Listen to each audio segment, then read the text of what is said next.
Hello everyone, এমকে Bengali ক্লাসরুমে সবাইকে জানাই স্বাগত। আজকে আমি সপ্তম শ্রেণী বাংলা গল্পে লীলা মজুমদারের লেখা মাকুর লাইন ভিত্তিক যে সমস্ত গুরুত্বপূর্ণ প্রশ্নগুলো ছিল সেই সমস্ত লাইন ভিত্তিক গুরুত্বপূর্ণ প্রশ্নগুলো নিয়ে তুমি আলোচনা করছি। আশা করছি তোমাদের অনেকটা হেল্প করব।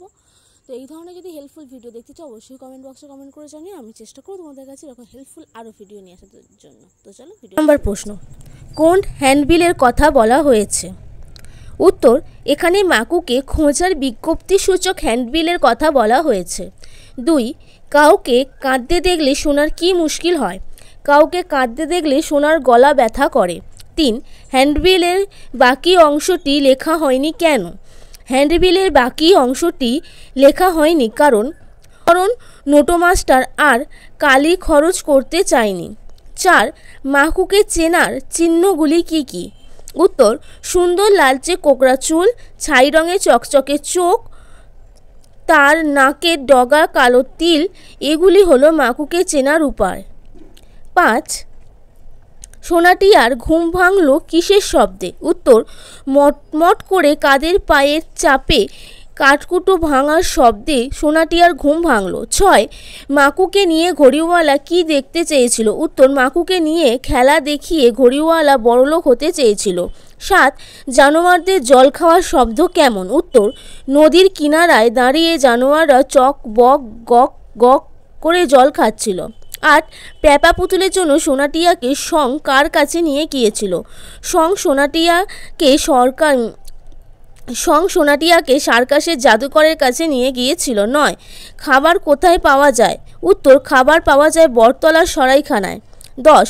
সোনাটিয়াকে কে নদী পার করেছিল? পুটলি শুদ্ধ সোনাটিয়াকে কোলে তুলে নদী পার করেছিল মাকু। 11. টিয়া কেন মহাকান্না জুড়ে দিয়েছিল?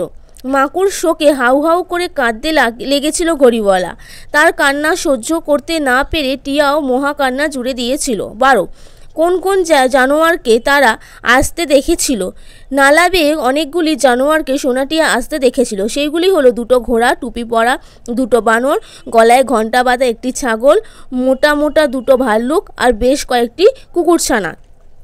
13 দাগের প্রশ্ন কি আছে না, সোনাটিয়া মাকুকে ছাড়তে চায়নি কেন? উত্তর, সোনাটিয়া বুঝেছিল যে চাবি ফুরিয়ে গেলে মাকু নেতিয়ে পড়বে আর বদমাশ লোকেরা তার কলকবজা খুলে নেবে, তাহলে ঘড়িওয়ালা মাকুকে নিয়ে খেলা দেখিয়ে বড়লোক হতে পারবে না। 14 দাগের প্রশ্ন কি আছে, শংকে সোনাটিয়া প্রথম কিভাবে দেখেছিল? নদী পাড়ের নালায় জানোয়ারদের জল খাওয়াতে এনেছিল শং। তার পরনে ছিল অর্ধেক লাল অর্ধেক নীল পোশাক আর হাতে ছিল রংচটা একটি লাঠি। 15 দাগের প্রশ্ন, মাকুর কোল থেকে সোনাটিয়া নেমে গেল কেন? সোনাটিয়া জানতো না মাকু হলো কলের পুতুল।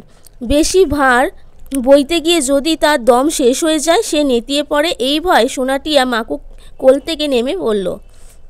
16 দাগের প্রশ্ন, সং অধিকারী মশাইকে খুঁজে বেড়াচ্ছিল কেন? উত্তর, সার্কাসের অধিকারী মশাই মাঠের ভাড়া, তাঁবু আর গ্যাসবাতির দাম না দিয়ে পালিয়ে গিয়েছিল, তাই সং তাদের খুঁজে বেড়াচ্ছিল।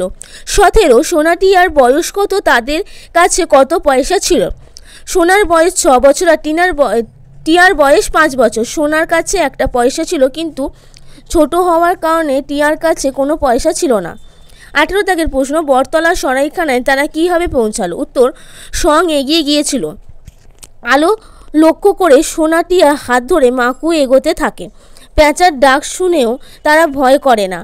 এইভাবেই চলতে চলতে একটু এগিয়ে গিয়েই ওরা বটতলার সরাইখানায় পৌঁছে গেল। তো তোমাদের ভিডিওটা কেমন লাগলো অবশ্যই তোমরা কমেন্ট করে জানিও। আর পার্ট 3 ভিডিও তোমাদের খুব তাড়াতাড়ি আসতে চলেছে। তো তোমরা যদি পার্ট 3 ভিডিও দেখতে চাও অবশ্যই কমেন্ট বক্সে কমেন্ট করে জানিও, আমি তাহলে আরও তাড়াতাড়ি তোমাদের সাথে পার্ট 3 ভিডিওটা শেয়ার করে দেবো।